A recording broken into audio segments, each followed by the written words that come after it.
Hi, today I want to go through some scales with you, how to practice with some scales. So please stay tuned.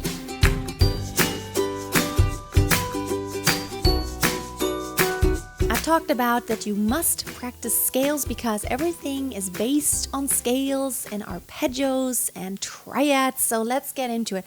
Let's start with how to do it. You could do it in chest voice and head voice or switch, because when you do a scale from, let's say from C to C, you have quite a range. It's a whole octave. So let's first of all talk about staying in chest voice. However, staying in chest voice doesn't mean you're singing every pitch the same dynamic level. Sing like you are singing a song. I want you to sing those scales very musically, and that's the point of them too. You don't want to go, yeah.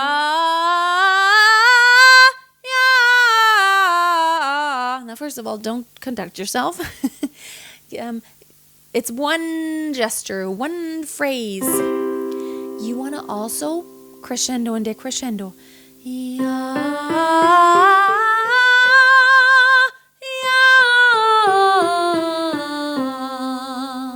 So when you go lower, relax a little bit more. And then practice even without the piano.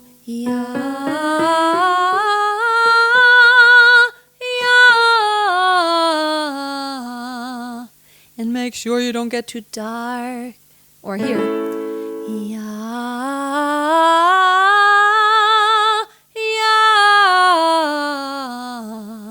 That is from A to A. We can do it even higher. D to D.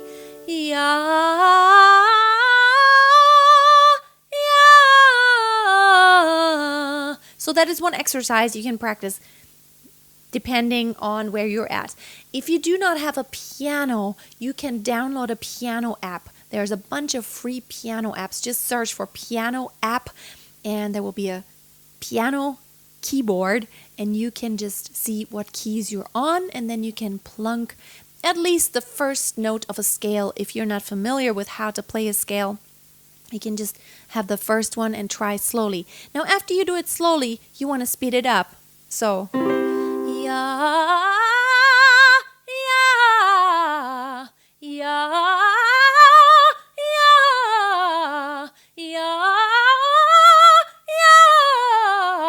It's very hard to do it fast, but once you mastered them slowly, you may want to try it fast. Also, you may want to alter your vowels, like switch vowels. Do it on an O.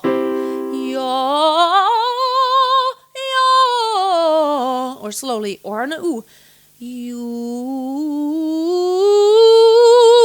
See how that changes even the vowel sound? You will have to open it more on the top.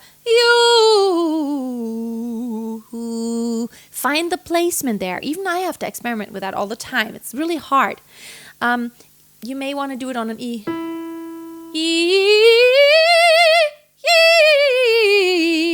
The reason why I'd always like to start on a Y or or something like that is so you don't have a glottal start. It's easier then. The next thing you could do is do it in a different register. Try to do it all in head voice, for example, like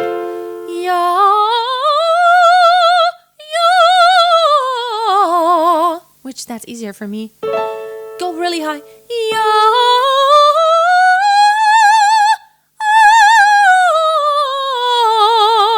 And make sure you don't get too narrow on the top. You want to make sure you stay, your throat stays open.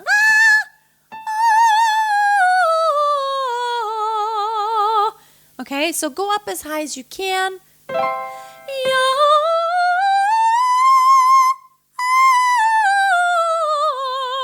However you can go.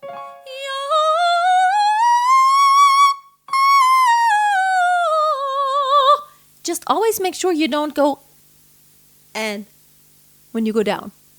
Up, down. No. You want to try to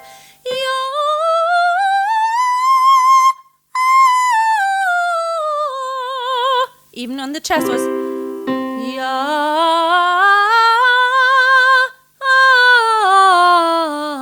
I don't go okay? Try to stay kind of relaxed. I know it's hard, which means on the lower pitch, you will have to already have enough opening to where you can sustain the top ones. You don't want to go start there. Yeah, I don't think I can sustain it up there.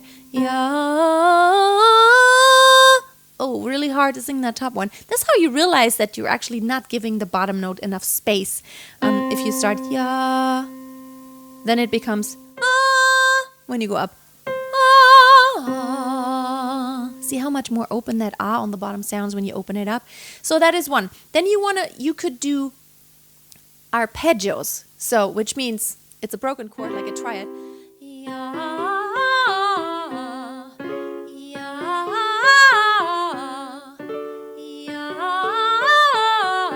And so on. You can do that in head voice. It's really low. Or like I just did now, you can switch head and chest voice. So start with the bottom and chest voice and do the top and head voice.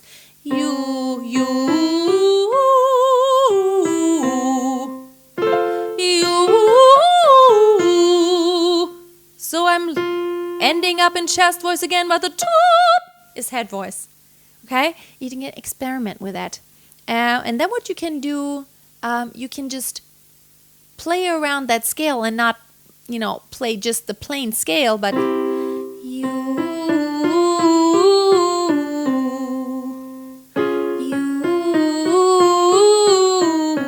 So it's still the pitches of the scale, but I'm making different shapes and melodies.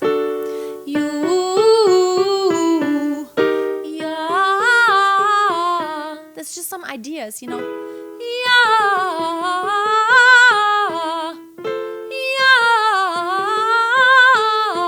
and so on. You could just make all kinds of combinations, but just always make sure you're staying in that one scale, and then you it's always a chord. If you can play chords on the piano, you're wonderful to go. So playing chords that the harmonies that the scale is based on, and that's what every song is basically about. You can experiment with that and mix it up. You can even mix it up. It's really hard to keep it clean. So I did a triad on the way up, like arpeggio, and then down I did the scale, or vice versa. You could do all kinds of stuff. Ah, an ooh, an oh, on an e, on an e. Try all the vowels, and this to make up those kind of exercises for yourself. This is really good to be creative and kind of find out what is it that's hard, what is it that you need to practice on. I promise you, I'm 100% for sure that if you practice this frequently, that your accuracy, your pitch accuracy, and your accuracy in singing and even ad-libbing, it'll become so much better. It'll be a world of difference if you keep practicing those. That's like when I did my classical training in opera, we did this all the time. We did a lot of exercises. We had to be very precise and very exact, and it was hard. Try to do it louder, softer, all kinds of dynamic levels, the different registers, change registers even while you're singing it, and you will realize where are the points where you're not so very good in control, where you don't have control so much, and where are the places where you feel like, oh, this feels really good, this is where I'm really good at, this is strong in my voice and I have control, and maybe I'll lose control here or there.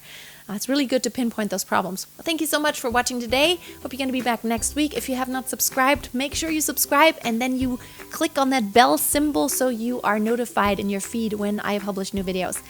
Thanks. Until next time, always keep a song in your heart and always keep on singing. Bye.